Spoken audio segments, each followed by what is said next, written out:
देसी गाय की क्या पहचान होती है? हमारे यहाँ भारत में लगभग 17 से 18 प्रकार की गाय पाई जाती हैं जो देसी होती हैं। अब देसी का मतलब है जो राजस्थान की है वो राजस्थान में देसी है, जो यहाँ है वो यहाँ देसी है। लेकिन देसी गौ माता के दर्शन को अगर आप पूर्ण रूपेण समझना चाहते हैं तो पहले तो ध्यान रखिएगा कि देसी गौ माता के कुंभ होता है।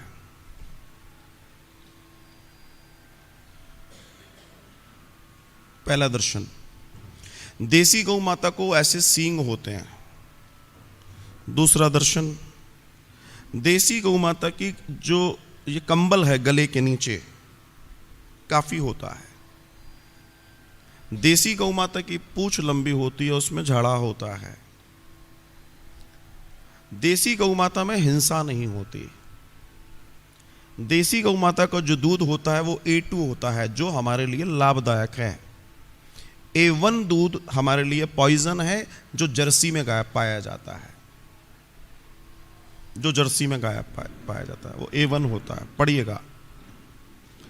देसी गौ माता के गोबर को अगर नीचे गिरा दिया जाए तो गोबर की तासीर है कि गर्मी में वो गर्म नहीं होगा, सर्दी में वो सर्द नहीं होगा, वो सामान्य ताप में रहता है। देसी गौ माता का जो गोबर होता है, कभी आपने देखा उसके ऊपर एक झिल्ली बन जाती है, एक लेयर बन जाती है धुंधली। वो धुंधली लेयर ओजोन की जो परत है हमारी उसको रिपेयर करती है, उसमें इतनी ताकत है। और ऊपर बादलों को इकट्ठा करती है, उस गोबर में इतनी ताकत है।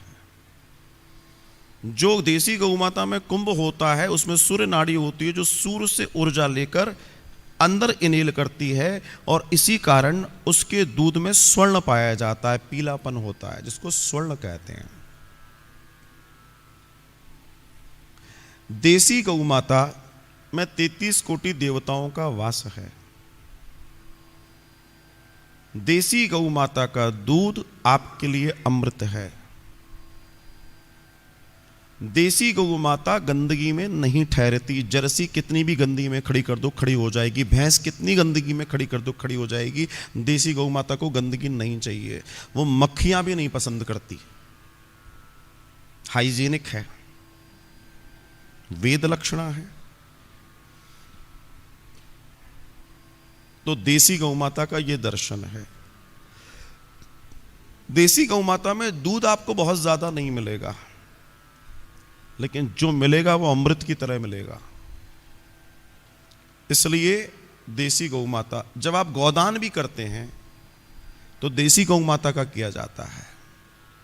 अपने जीवन में कुछ करो या ना करो, गौदान जरूर करना। आप देश, समाज, राष्ट्र को वो देकर जाओ। देखो वैतरणी पार होगी, वो सारी चीजें अपनी जगह पर हैं, लेकिन गौमाता दान करने का मतलब है आपने प्रकृति को साथ दिया है।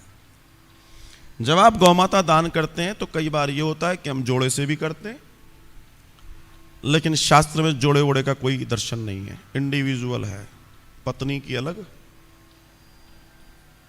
क्योंकि वहां जब वैतरणी में आएगा तो वैतरणी में उसके यहां सीटें नहीं लगी 4, तुम भी बैठो हम दो हमारे दो।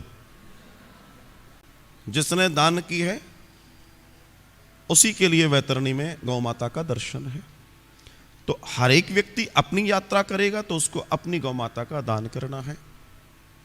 जब भी आप गौदान करें अपने जीवन में, सबसे पहले इस बात को आप जान लें कि जो गौदान आप कर रहे हैं वो गौ माता पहली ज्ञावन होनी चाहिए, मतलब पहली बार उसे बच्चा हुआ हो, फर्स्ट टाइम। ज्यादातर लोगों को मालूम नहीं होता और आप दूसरी, तीसरी, चौथी दान कर देते हैं, आपका दान 0 है। सो फर्स्ट ऑफ ऑल आपको यह जानना चाहिए।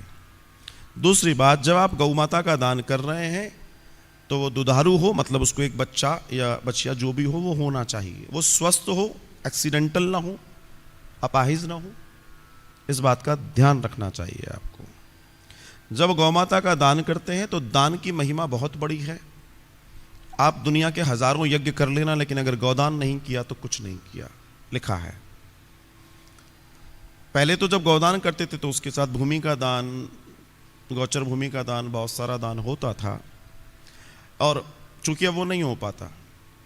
हमारे यहाँ हमारा एक प्रकल्प है गोलोक निवास सेवा, जिसको प्लैटिनम शिप बोलते हैं, जिसका हम सर्टिफिकेट भी देते हैं, वर्थ ₹51,000, 51,000 का है वो। तो हमारे यहाँ जो लोग गौ दान करते हैं, नॉर्मल में आज की तारीख में देसी गौ माता अगर अच्छी पहली ज्ञान स्वस्थ आप लेते हैं, लगभग 51,000 रुपये के आसपास उनका नौछावर होती है। और ये जो हमारा गोलोक निवास है, ये 51,000 रुपये का है। तो हम लोगों को सजेस्ट करते हैं कि आप वो नहीं कर सकते तो ये करेंगे। इसमें क्या होता है, एक तो आजीवन रोटी सेवा होती है, 1 रोटी प्रतिदिन गाय को देनी है, वो हो गई।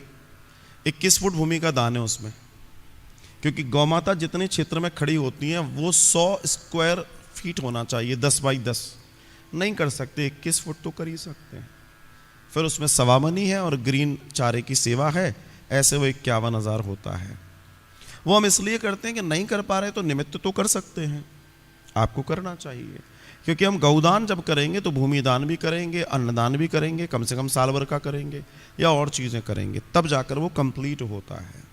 तो ये चीज़ समझना और जानना बहुत ज़रूरी है, बहुत ज़्यादा आवश्यक है। ये गौ माता की महिमा है।